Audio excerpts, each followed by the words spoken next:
সৃষ্টির কারণে তত্ত্ব যত নিরন্তরে কৃষ্ণ অকরন্ত স্তুতি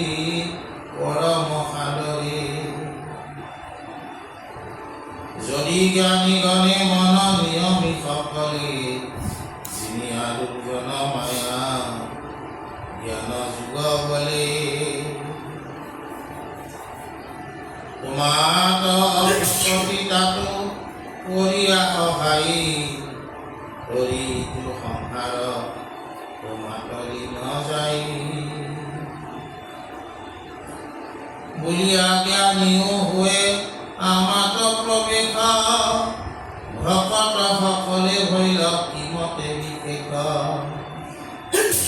হে ৰাম শুনিও ইহাৰ উত্তৰ যেন মত ভক্তি বিনে নিষ্ফল কেৱল যুগজত ভকতি সহিতে জ্ঞান অভ্যাস দুষ্কৰ অনেকে শ্ৰমিকে আত মুক্ত পাৱে নৰ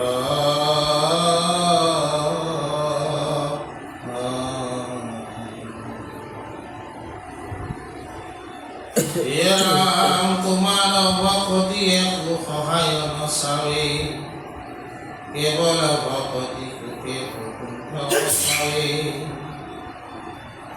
বুলিবা ভক্তিত যেবে সুখে পাইবে গতি নকয় সমস্ত প্ৰিয় হৰিত ভকতি আজি আমাৰ ৰত্নাৱলী কৈছে যে যিমান সাধনা আছে এই সাধনাসমূহবিলাকৰ ভিতৰত ভকতি হ'ল উত্তম সাধনা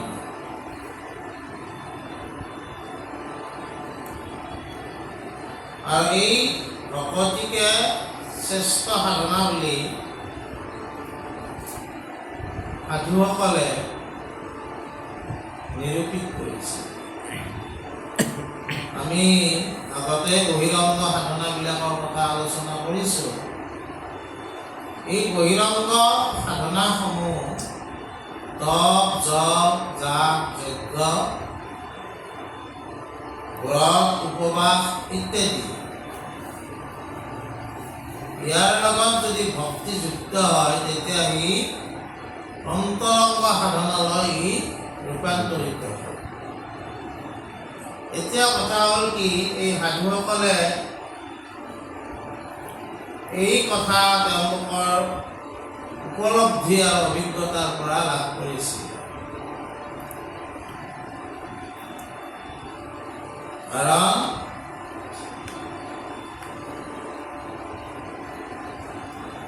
মহা ঋষিসকলে যাগ যজ্ঞ ইত্যাদি কৰি গাৰ বৰণ ধোৱা বৰণীয়া হৈ গৈছিল এই ধোৱা বৰণীয়া হৈ যোৱাৰ পিছতো তেওঁলোকে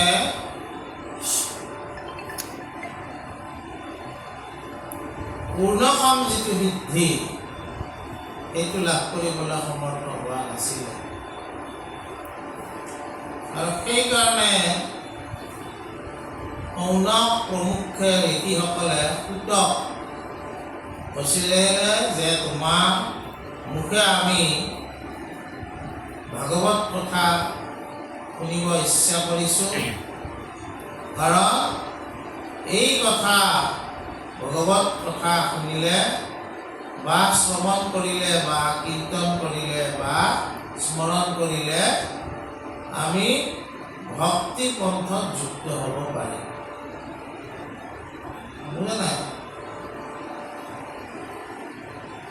আৰু ইয়াৰ উদাহৰণ ভাগৱতৰ ৰচনাৰ প্ৰাৰম্ভণিতে কোৱা হৈছে যে ব্যাসদেৱেও তেওঁৰ এনেকুৱা সামৰ্থ্য আছিলে যে ব্ৰহ্মকো তেওঁ সাক্ষাৎ লভিবৰ সামৰ্থ্য আছিলে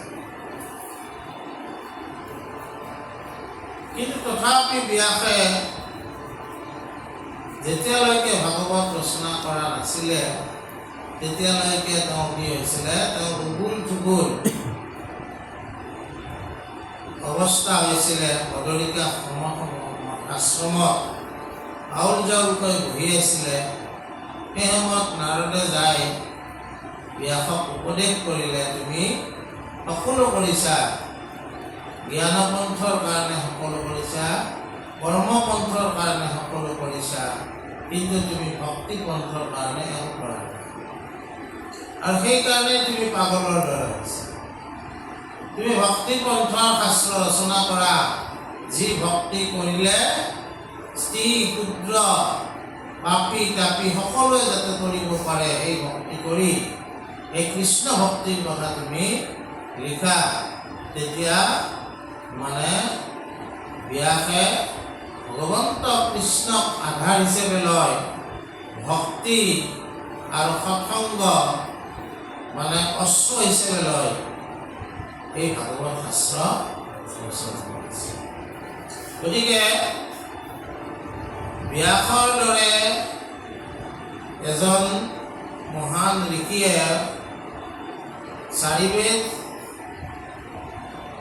ভাগ যিজনে কৰিছে, ব্ৰহ্মসূত্ৰ যিজনে লিখিছে, মহাভাৰত যিজনে লিখিছে, গীতা যিজনে লিখিছে, আনো বহুত শাস্ত্ৰ ব্যাসদেৱে লিপিবদ্ধ কৰিছিলে, কিন্তু সেই ব্যাসদেৱেও ভক্তিক যেতিয়ালৈকে গুৰুত্ব দিয়া নাছিলে, তেওঁৰ এই সমস্তই তেওঁ পৰম মুকুতিভোগ দিব পৰা নাছিল। আৰু সেইকাৰণে কৈছে যে কি, যে ভক্তিয়ে হ'ল উত্তম পন্থা আৰু ভক্তিয়ে হ'ল মুখ্য লাভৰ সুগম পন্থ। ইয়াত তোমালোকে শংকা নকৰিবা, কাৰণ যিবিলাক তত্ত্ব আছে, তত্ত্ব সাধাৰণতে কি, ভগৱন্ত পুৰুষৰ ঈশ্বৰ তত্ত্ব বা চেতন তত্ত্ব বা আত্মতত্ত্ব, আমি যিয়ে যি বুলি নকওঁ কিয়, কোনোবা সেইটোকে চেতন তত্ত্ব বুলি ক'ব, কোনোবা সেইটোকে আত্মতত্ত্ব বুলি ক'ব, কোনোবা সেইটোকে ব্ৰহ্মতত্ত্ব বুলি ক'ব, কোনোবা সেইটোকে ঈশ্বৰ তত্ত্ব বুলি ক'ব। এই ঈশ্বৰ তত্ত্বৰ উপৰি আৰু ২৪ তত্ত্ব আছে। এই তত্ত্বসমূহ কি, পঞ্চ জ্ঞানেন্দ্ৰ, অৰ্থাৎ আমাৰ যি চকু আছে, এক নাক, ঠিক তেনেকৈ আমাৰ জিভা আছে, ছাল আছে আৰু আমাৰ কাণ আছে। ২৪ তত্ত্বৰ এই ৫ তত্ত্ব। তাৰপিছত আছে আমাৰ হাত, ভৰি, মুখ, গুহ্যদ্বাৰ আৰু পেচাবদ্বাৰ, এইবিলাক তত্ত্ব বুলি কৈছে। কৰ্মেন্দ্ৰিয়, ৫ জ্ঞানেন্দ্ৰিয় তত্ত্ব, ৫ কৰ্মেন্দ্ৰিয় তত্ত্ব, আৰু আছে আমাৰ কি, পঞ্চ তন্মাত্ৰ তত্ত্ব, ৰূপ, ৰস, গন্ধ, স্পৰ্শ, শব্দ। তাৰপিছত আছে পঞ্চভূত তত্ত্ব, বায়ু, পানী, মাটি, অগ্নি আৰু আকাশ। ইয়াৰ পিছত আছে প্ৰকৃতি, পুৰুষ, বুদ্ধি আৰু অহংকাৰ। এই ২৪, ইয়াৰ লগত চেতন তত্ত্ব বা আত্মতত্ত্ব বা ব্ৰহ্মতত্ত্ব বা ঈশ্বৰ তত্ত্ব লগ লাগি ২৫ তত্ত্ব। বাকী ২৪ তত্ত্ব আমি জানিলে নহ'ব, ঈশ্বৰ তত্ত্ব, আত্মতত্ত্বটো আমি জানিব লাগিব। এই ২৪ তত্ত্বক প্ৰকৃতি বুলি কৈছে, ঈশ্বৰ তত্ত্বই হৈছে পুৰুষ তত্ত্ব। বুজা নাই? গতিকে এই ভগৱন্তৰ যিটো তত্ত্ব, এই তত্ত্বসমূহে ভগৱন্তক সেৱা কৰি থাকে। কিহৰ কাৰণে? যে তেওঁলোক বৰ্তি থাকিব লাগিলে ঈশ্বৰ তত্ত্বক সেৱা কৰিবই লাগিব। তত্ত্বসমূহেও সেৱা কৰি থাকে। আৰু এই কথাবিলাক সাধু, ঋষি, জ্ঞানীসকলে জানে কাৰণে তেওঁলোকে কি কৰে? ভগৱন্ত তত্ত্বকো সাঙুৰি লয় এই ২৪ তত্ত্বৰ লগত দুৰ্জয় মায়াকো তেওঁলোকে কৰিব পাৰে। বুজানা? আৰু ঈশ্বৰ তত্ত্ব সাঙুৰি লয়, ভক্তি তত্ত্ব জীৱনৰ উপাদায় কৰি লয়। এই সংসাৰতে তেওঁলোক থাকিও সংসাৰতে তেওঁলোকে মুক্তি লাভ কৰে। বুজানা? তাৰপিছত কৈছে যে সেইকাৰণে ভক্তি তত্ত্ব কৰা লোকসকলকে আচলতে ভকত বুলি কৈছে। ভকত বুলি কৈছে।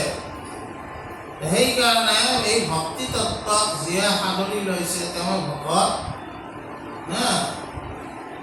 আৰু তেওঁ এই জ্ঞানপন্থ কৰ্মপন্থৰ দ্বাৰা আহ্লাদিত হোৱা লোকত্ব তেওঁ বিশেষ। বুজি পাইছা না? আমাৰ মানে ক'ব গ'লে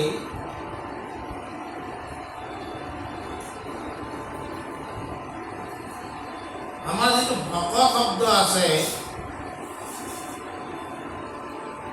এই ভক শব্দটোৰ ভাঙনি কৰি এনেকৈ কোৱা হৈছে, ভ শব্দে ভগৱন্ত ভৱবিমোচন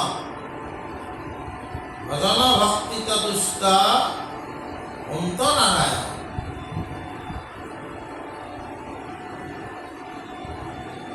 এই ভৱসাগৰৰ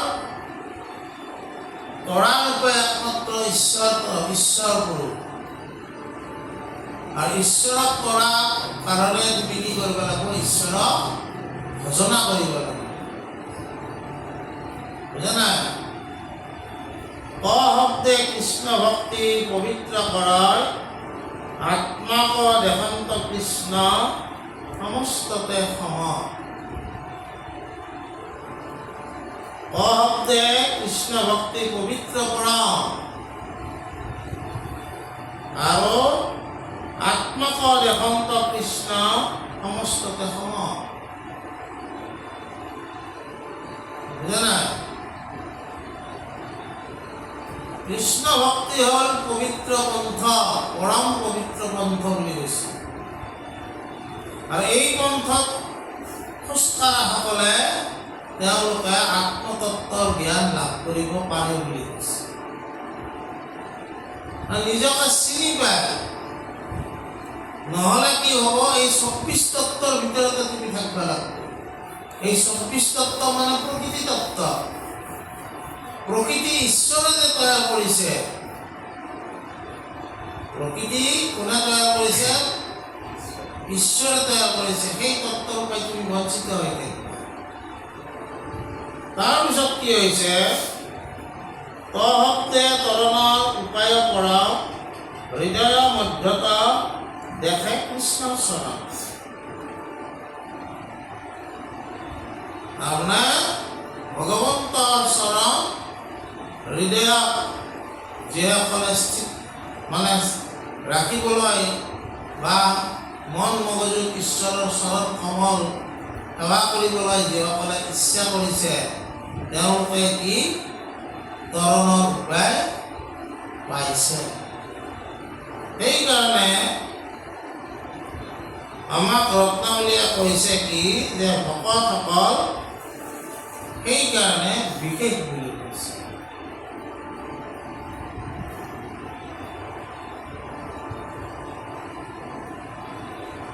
আৰু কৈছে যে ভক্তি বিনে নিষ্ফল।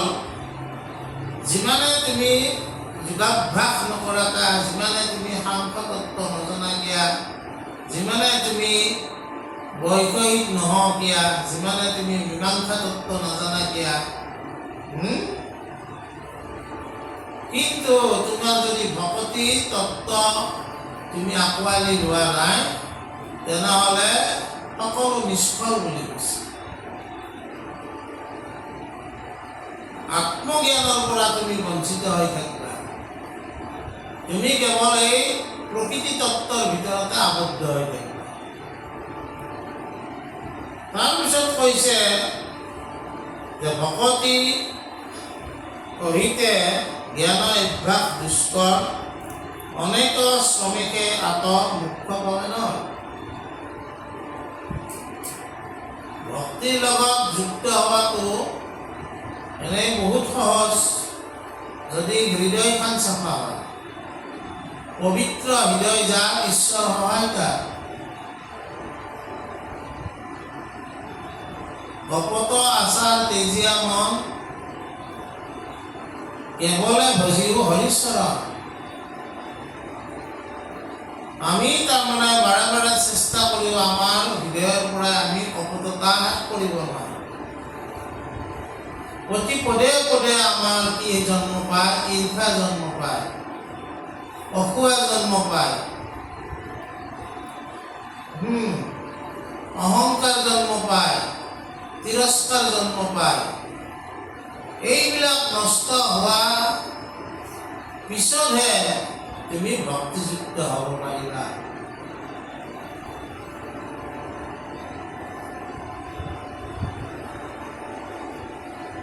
এনেই ভক্তি তত্ত্ব বৰ সহজ, কিন্তু ভক্তি তত্ত্ব ওচৰলৈ যোৱাৰ কাৰণে কিছুমান আমাক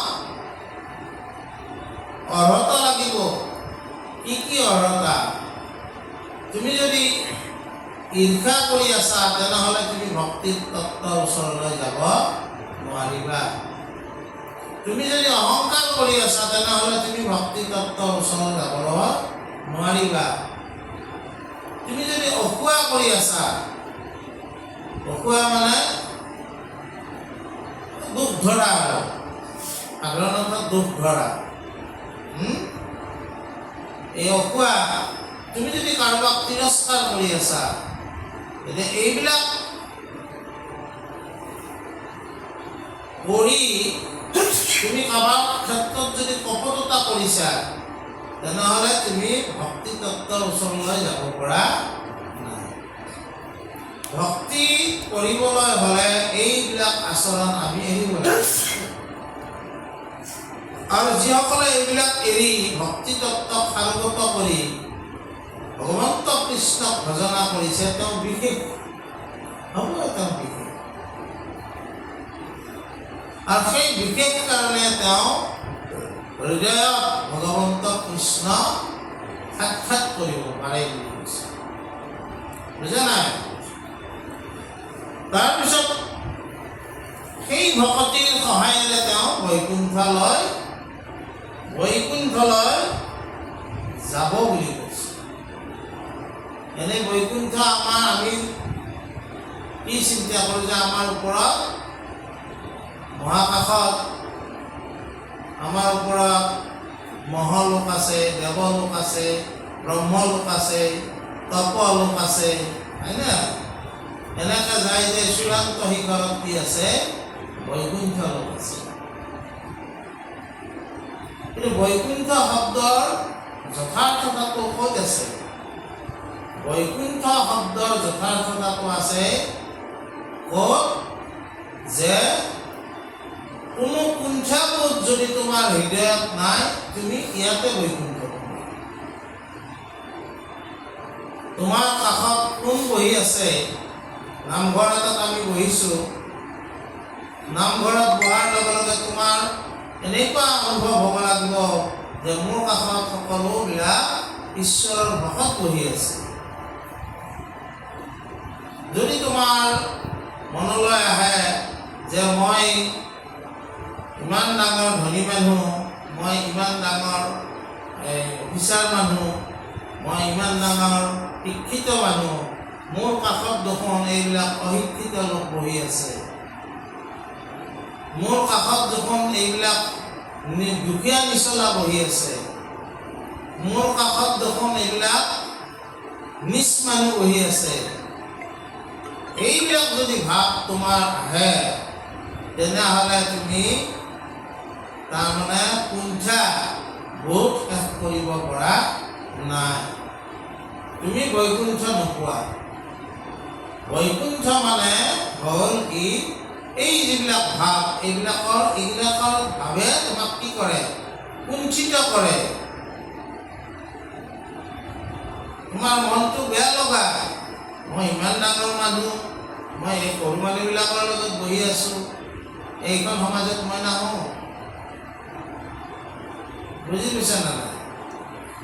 গতিকে যেতিয়া ভক্তি মাৰ্গত মানুহজন যাব, মই ভক্তি মাৰ্গত যোৱাৰ অৰ্হতাবিলাক ক'লোৱে, ঈৰ্ষা, অহোকা, অহংকাৰ, তিৰস্কাৰ, এই সমস্ত নষ্ট কৰি তেওঁ যেতিয়া ভক্তি মাৰ্গত খোজকাঢ়িব, তেওঁৰ কি হ'ব, মনত এই কুণ্ঠিত ভাৱ নোহোৱা হৈ যাব। তেওঁ সকলোকে ঈশ্বৰৰ দৰে দেখিব, এইজনো ভগৱন্ত পুৰুষে সৃষ্টি কৰা এটা অংশ।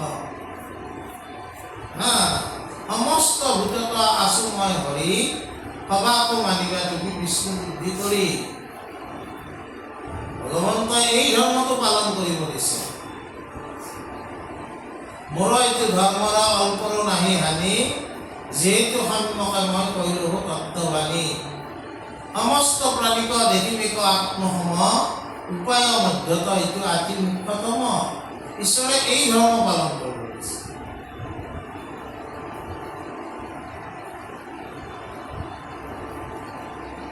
ভগৱন্ত কৃষ্ণ আমাক এই ধৰ্ম পালন কৰিব দিছে,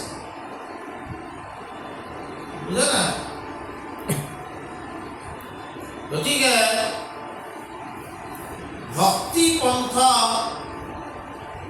খোজকাঢ়িলে, ভগৱন্ত কৃষ্ণক কথা শ্ৰৱণ কীৰ্তন কৰিলে, ভগৱন্তৰ কৃষ্ণৰ কথা স্মৰণ কৰিলে, তেওঁ ভক্তি পন্থৰ দ্বাৰাই খোজকাঢ়ি অনায়াসে কি কৰিব পাৰে, বৈকুণ্ঠ লাভ কৰিব পাৰে।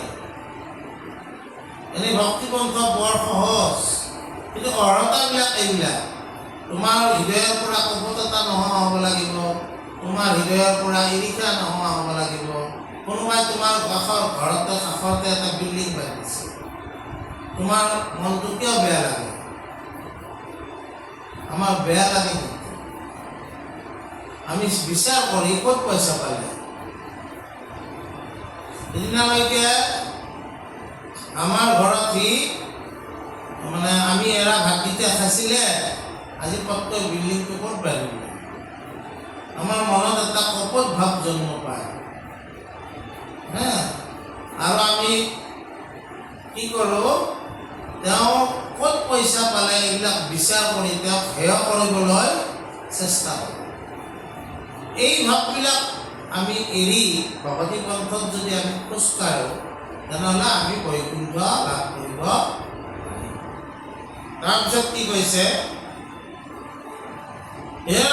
ইহাৰ পুত্ৰৰ পুনা ব্ৰহ্মাৰ বচন, সৰ্বলোকে কৃষ্ণক নভজে যিকাৰণ, বুলিবা ভক্তিত যেবে সুখে পাৱে গতি, নকৰে সমস্তে কিয় হৰিত ভকতি। পৰম বিষয়ী যত হৰিত বিমুখ, নাহিকে দিনকো একো ইন্দ্ৰিয়ৰ সুখ। নানাবিধ শ্ৰমে দিন ভূত বহি যায়, নিশাটো নিদ্ৰাত থাকে একো সুখ নাই।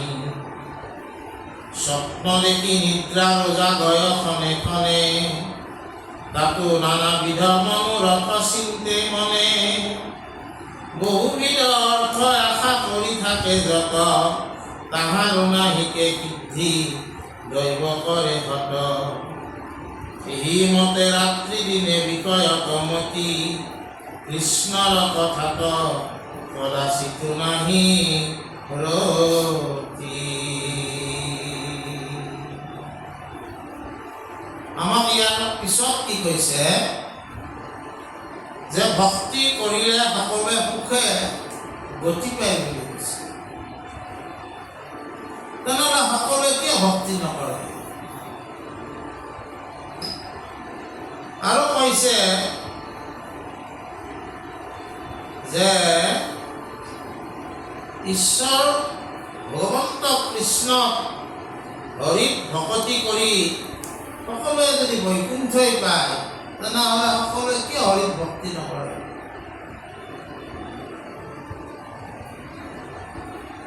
এতিয়া উত্তৰ দিছে কি? ব্ৰহ্মাই দিছে উত্তৰ, যে যেতিয়ালৈকে আমি বিষয়ী হৈ থাকিম, বিষয়ী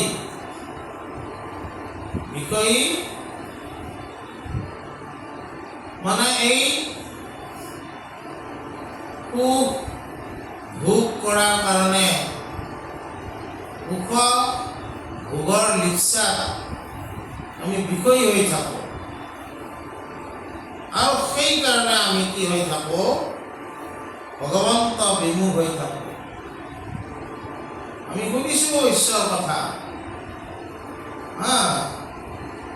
কিন্তু ঈশ্বৰৰ কথা শুনিলেও বিষয়ৰ দোষে আমাক তাৰ পৰা বিমুখ কৰি ৰাখে। এই কাৰণে আমাৰ কি হয়? আমাৰ যি ইন্দ্ৰিয় সুখ, এই ইন্দ্ৰিয় সুখৰ কাৰণে আমি কি কৰোঁ? নানা ধৰণে আমি চেষ্টা চলাই যাওঁ। জীৱনটো কথা আমি ভাবোঁ যে এই জীৱনতে আমি সুখ ভোগ কৰিব লাগে। আচলতে যদিও আমাৰ ভগৱত দৰ্শনে আমাক ভগৱন্তৰ ওচৰলৈ লৈ যাব ওলাইছে, কিন্তু আমি বেছিভাগে কি কৰোঁ? ঋণম কৃতম ভিতম পূৰ্বে যাৱৎ জীৱন সুখম ভৱে, ইট মেৰি এণ্ড ডাই। এই সূত্ৰটো আমি বেছিকৈ অৱলম্বন কৰোঁ।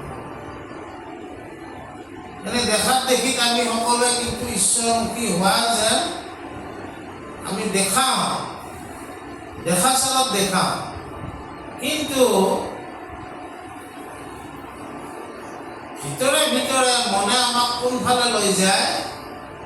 মনে আমাক এই চাৰ্বাক দৰ্শনৰ ফালে লৈ যায়। আমি বেছিভাগ মানুহে এইটো অপ্ৰিয় সত্য আমি আচলতে সভ্য বুলি দেখেহে ভাল পাওঁ, সভ্য হৈ ভাল নাপাওঁ।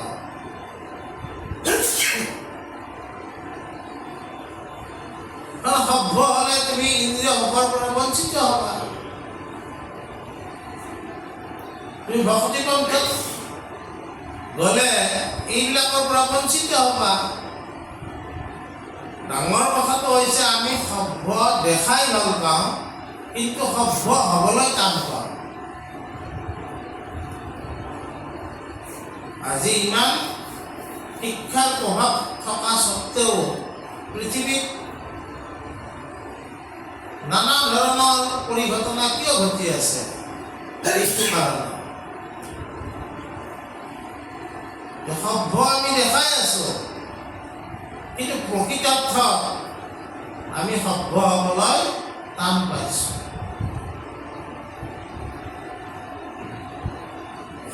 ৰূপান্তৰিত হৈছে প্ৰত্নপ্ৰস্তৰ যুগত এক টুকুৰা মাংসৰ কাৰণে আমি আমাৰ প্ৰতিদ্বন্দ্বীৰ লগত যেনেকৈ যুঁজিছিলোঁ, আজিও আমি ক্ষমতাৰ কাৰণে প্ৰতিদ্বন্দ্বীৰ লগত তেনেকেই যুঁজি আছোঁ।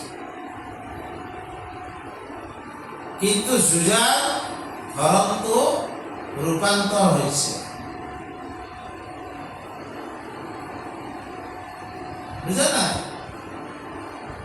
সেইকাৰণে আমাক কৈছে, এই কাৰণে আমি আচলতে ঈশ্বৰ সন্মুখ হ'ব পৰা নাই।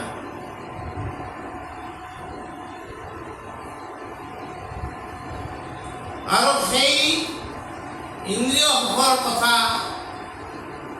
ক্ষমতাও এটা কোৱাটো কি হৈছে, এইটো এটা মনো এটা ইন্দ্ৰিয়। মনত অভিলাষ আছে, মই অমুক হ'ব লাগিব, ইও এটা অভিলাষটো।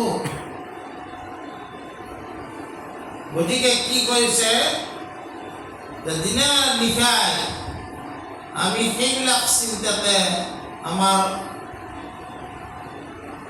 জীৱনটো অতিবাহিত কৰি আছোঁ। সেইকাৰণে আমি ৰাতিও ভালদৰে শুব নোৱাৰোঁ। মাজে মাজে সেইবিলাক কথা আকৌ স্বপ্নতো দেখোঁ।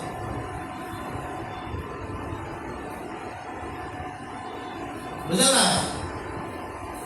ইমান তাৰ প্ৰবল কথা, তোমাৰ টোপনিও সি নষ্ট কৰি তোমাক স্বপ্ন হিচাপে সেইবিলাক বিষয়ৰ কথা তোমাক দেখাই আছে। আৰু সেইকাৰণে আমি আচলতে কৃষ্ণ কথা ৰত হ'ব পৰা নাই। বুজা নাই? তাৰপিছত কৈছে কি, হেৰা মহামূঢ় বিষয়ৰ আছে ইটো কথা, শ্ৰৱণ কীৰ্তন যিটো বিমুখৰ কথা, জীৱন্তে মুকুত মহামুনি হব যত, তাৰা হব এহি মানে ভ্ৰমে সংহাৰত, মুখৰ পৰম মহা উত্তম কাৰণ, কহো শুনা পুনৰূপী ব্ৰহ্মাৰ বচন, অহন্ত ব্ৰহ্মাই দেৱ খবৰ আগত, ইহি মহাকেদ শুনা দেৱতা সমস্ত, আমাৰ খবৰ মহাপাৰ্থনী মনত, হেনয় দুৰ্লভ জন্ম লভি ভাৰতত, ইহে মহাধৰ্ম তত্ত্ব জ্ঞানৰ সাধন, জানিও নকৰে মাধৱক আৰাধন, শ্ৰৱণ কীৰ্তনে যিটো নকৰে সদায়, জানিবা মোহিলে তাকক কৃষ্ণৰ মায়াই, মনুষ্য শৰীৰ পায়া নাৰাইলা সংসাৰ, কদাচিতো নাহি আৰু তাহাৰ নিস্তাৰ।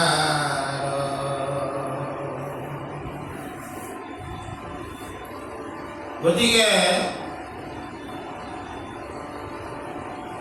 এই দুৰ্লভ মনুষ্য জন্ম নকৰা বিপদ, চিন্তা মনে মাধৱৰ চৰণ কমল। আমাৰ যিটো জন্ম, মনুষ্য জন্ম, এইটো দুৰ্লভ জন্ম বুলি কৈছে। ইয়াৰ হিচাপটো বিষ্ণু পুৰাণত আছে। 82 কোটি নৰক ভুঞ্জি মনুষ্য জন্ম। বুজা না? এই জন্ম সাধাৰণ জন্ম নহয়, কাৰণ বাকী দেৱতা, পশু-পক্ষী মূঢ়জনীত জন্ম পাইছে, তেওঁলোকে ঈশ্বৰ সাধনা কৰিব নোৱাৰে, ঈশ্বৰৰ কৃপা লাভ কৰিব পাৰে, তেওঁলোককতো ঈশ্বৰে চাই আছে। দেৱতাসকল ভোগজনীত জন্ম পাইছে, তেওঁলোকে ভোগ কৰি আছে।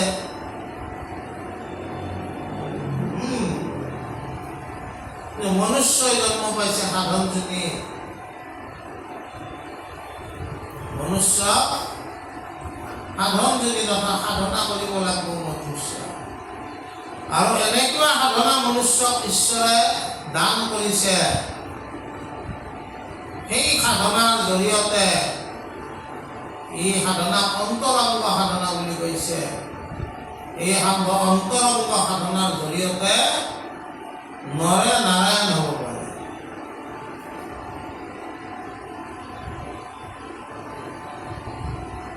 আৰু ভকতিৰ দ্বাৰাই তেওঁ ঈশ্বৰকো বৈশ্য কৰিব পাৰে।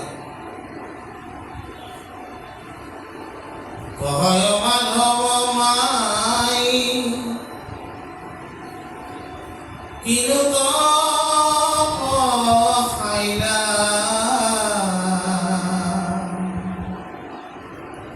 ত্ৰিজগত পতি হৰি ৰাখোৱাল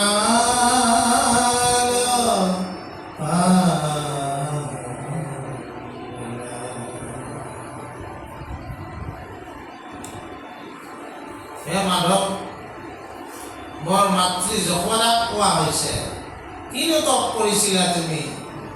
ভগৱন্ত পুৰুষক তুমি গৰখীয়া হিচাপে পালা। ৰাখোৱাল মানে গৰখীয়া। মহা মহা সনক সনন্দ যোগী যাহাক নাপায়, মহা মহা যোগীসকলেও বছৰ পিছত বছৰ ধ্যান কৰিও ঈশ্বৰক পোৱা নাই, কিন্তু তুমি সেই ঈশ্বৰকে গৰখীয়া হিচাপে পালা। এইবিলাক ভক্তিৰে মাত। আৰু সেইকাৰণে আমাক আজি কৈছে কি যে এই মনুষ্য শৰীৰ আমি পাইছোঁ, এই সাধনাৰ শৰীৰ, সম্ভাৱনাৰ শৰীৰ।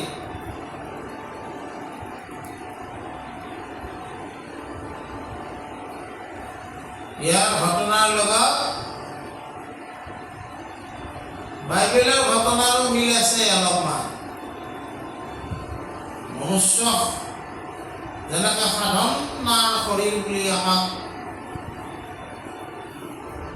ভাগৱতে বা শাস্ত্ৰসমূহে কৈছে, বাইবেলত তেনেকুৱা এটা ঘটনা আছে। কি আছে?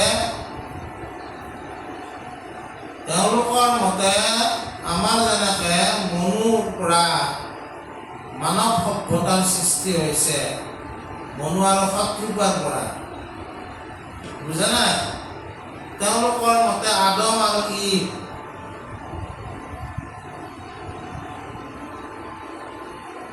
ঈশ্বৰে তেওঁলোক সৃষ্টি কৰি তেওঁলোক দুজনক এখন বাগিচাত থাকিবলৈ কৈছে। তোমালোক ইয়াত থাকিবা, একো কিন্তু নালাগিবা, ইয়াত বহি থাকা।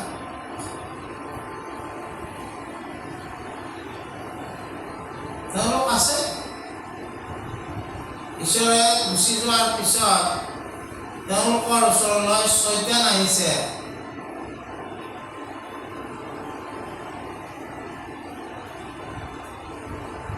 আহি কিনে কৈছে, কি কৰিছা তোমালোকে? বোলে আমাক ইয়াত বহি থাকিবলৈ দিছে, আমি বহি আছো। এই বাগিচাখনত ইমান ধুনীয়া ধুনীয়া ফল আছে, এইবিলাক খাব লাগে, আহা মোৰ লগত, আমি খাওঁ একেলগে। নাই নাই, আমাক খাবলৈ মানা কৰিছে। এই তাৰ কথাও শুনা, সি হ'লে খায়, তহঁতক ইয়াত খাবলৈ মানা কৰিছে। আৰু কেতিয়া খাবি?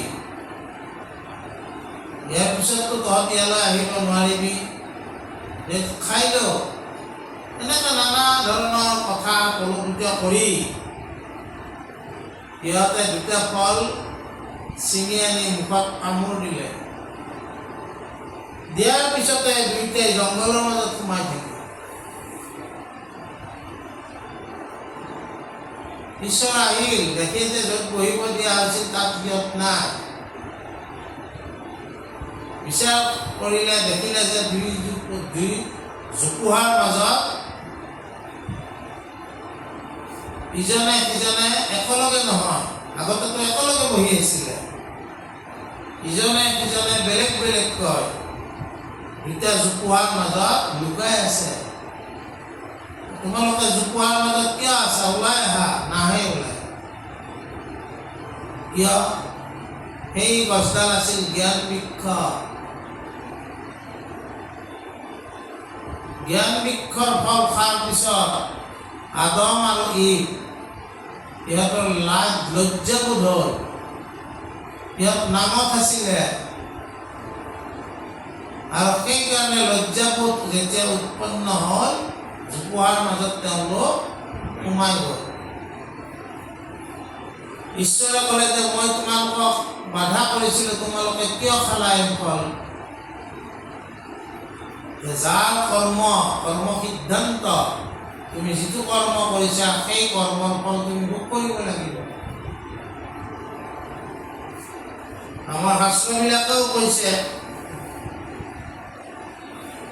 কৰ্ম সিদ্ধান্ত বুলি কৈছে, তুমি যি কৰ্ম কৰিছা তাৰ ফল ভোগ কৰিব লাগিবই।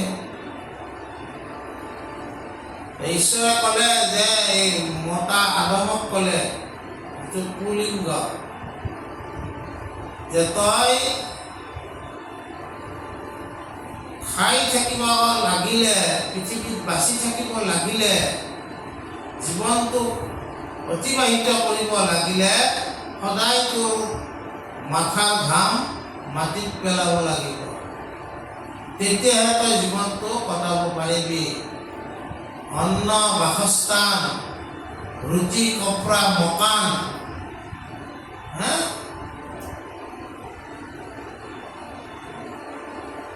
অন্ন বাসস্থান আৰু বস্ত্ৰ যোগাৰ কৰিব পাৰি। সেইকাৰণে আমাৰ বাকী যিমান পৃথিৱীত প্ৰাণী আছে তেওঁলোকে কিবা চেষ্টা কৰে নেকি? প্ৰকৃতিত যি পাইছে সেইবিলাকৰ ওপৰত নিৰ্ভৰ কৰিয়ে চলি আছে। কিন্তু মনুষ্যই কি কৰিব লাগে? কপালৰ ঘাম মাটিত পেলাব লাগে, তেতিয়াহে তেওঁ এটা ভাল জীৱন কটাব পাৰিব। কামৰ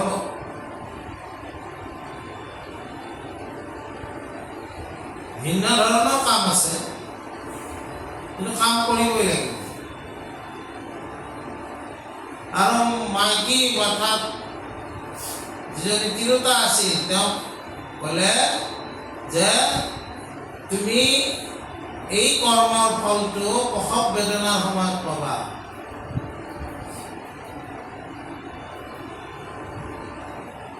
মনুষ্যই প্ৰসৱৰ সময়ত যিমান কঠিনতাৰ সন্মুখীন হয়, বাকী জীৱবিলাক সিমান কঠিনতাৰ সন্মুখীন নহয়। গতিকে বাইবেলতো এই কথা আছে, এই জন্ম, মনুষ্য জন্মটো সহজ জন্ম নহয়। ই সাধাৰণ জন্ম। ইয়াত আমি বহুত টানকৈ সাধনা কৰিব নালাগে, সহজকৈ ভক্তিৰ সাধনা কৰিব লাগে। কিন্তু ভক্তিৰ সাধনা কৰাটো সহজ, কিন্তু ভক্তিৰ সাধনা কৰাটো বহুত টান। সেইকাৰণে শংকৰদেৱে বেদস্তুতিত লিখিছে, প্ৰেম ভাৱে দুৰ্লভ তোমাক স্মৰণ, যেন তেন মতে কৰো শ্ৰৱণ কীৰ্তন।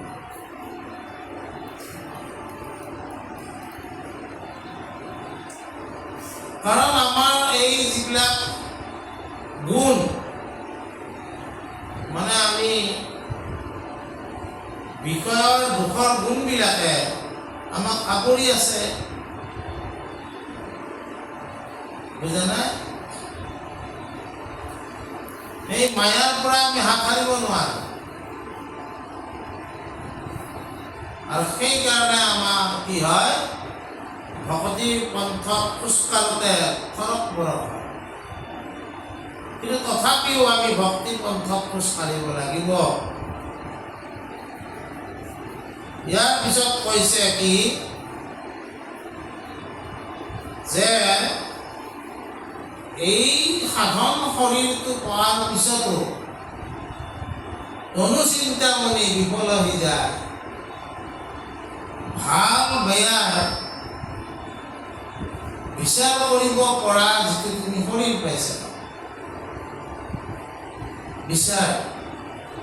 বিচাৰ মানে কি? আমি যে কম বিচার তার মানে কি?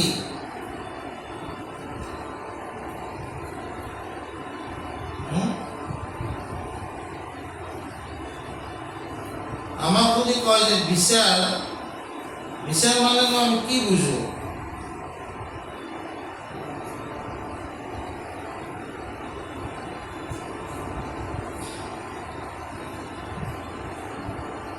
আমি কম বিচার, আমি কেনেকে বিচার করো?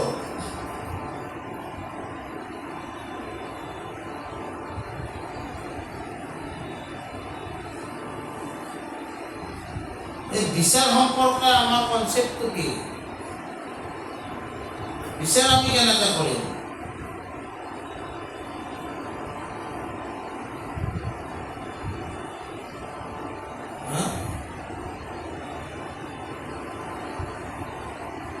প্রিয় অপ্রিয়, উচ্চ নিচ, ইচ্ছা, ক্রোধ, মোহ, লোভ, কাম, হিংসা, উত্তেজনা, মহৎ আকাংক্ষা আদি বিষয়ে মানুহক আদি বিষয়ে কি কি কলো? প্ৰিয় অপ্ৰিয়, উচ্চ নিচ, ইচ্ছা, ক্ৰোধ, মোহ, লোভ, কাম, হিংসা, উত্তেজনা আৰু মহৎ আকাংক্ষা আদি বিষয়বোৰে মানুহক আধ্যাত্মিক হোৱাৰ পৰা বঞ্চিত কৰি ৰাখে।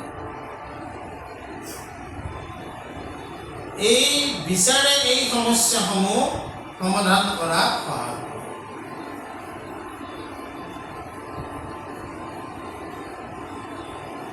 তুমি বিচাৰ কৰিব পাৰিব লাগিব, আৰু বিচাৰ কৰিব পৰা সামৰ্থ্য এই মনুষ্য শৰীৰত দি দিছে। তোমাক মগজু দিছে নহয়, জ্ঞান দিছে নহয়, জ্ঞান বৃক্ষৰ ফল খালা নহয় তুমি। কিন্তু বিচাৰ নকৰা কৰি তুমি কেনেকৈ চলিবা? বিচাৰ কৰি আমি চলিব লাগিব। গতিকে বাসনাৰে ভৰা মনটো শুদ্ধ বা ঊৰ্ধ্বগামী কৰিব পৰা আনুষ্ঠানিক বা ব্যৱহাৰিক সাধনাকে আমি বিচাৰ কৰিব। বুজা না? এই বিচাৰ কৰি আমি চলিব লাগে, আৰু এই বিচাৰ কৰিয়ে আমি এই জীৱনটো অথলে যাবলৈ দিব নালাগে। এই জীৱনতে আমি পৰম তত্ত্ব, পৰম সত্যম ধীমিহি, পৰম সত্য, what is the absolute truth, that is God, এই কথা আমি জানি বুজি পৰম সত্যৰ ওচৰলৈ যাবলৈ চেষ্টা কৰিব লাগে। আৰু এই পৰম সত্যৰ ওচৰলৈ যাব পৰা পথটো হৈছে ভক্তি পন্থা। আৰু ভাগৱত তাকে কৈছে, ভাগৱতটো কি বুলি কৈছে? পৰম সত্যম ধীমিহি। গতিকে আজি আমি এইখিনি কথাকে আলোচনা কৰিম। কৃষ্ণ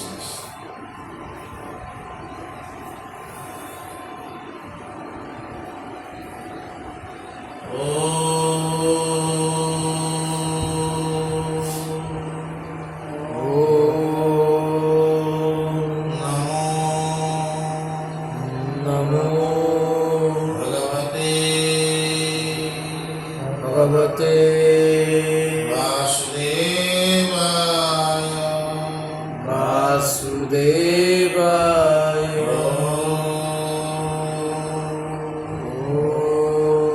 असतमा शब्दमय असतमा सद्गमय तमसमा ज्योतिर्गमय तमसमा ज्योतिर्गमय मृत्युर्मा अमृतं गमय मृत्युर्मा अमृतं गमय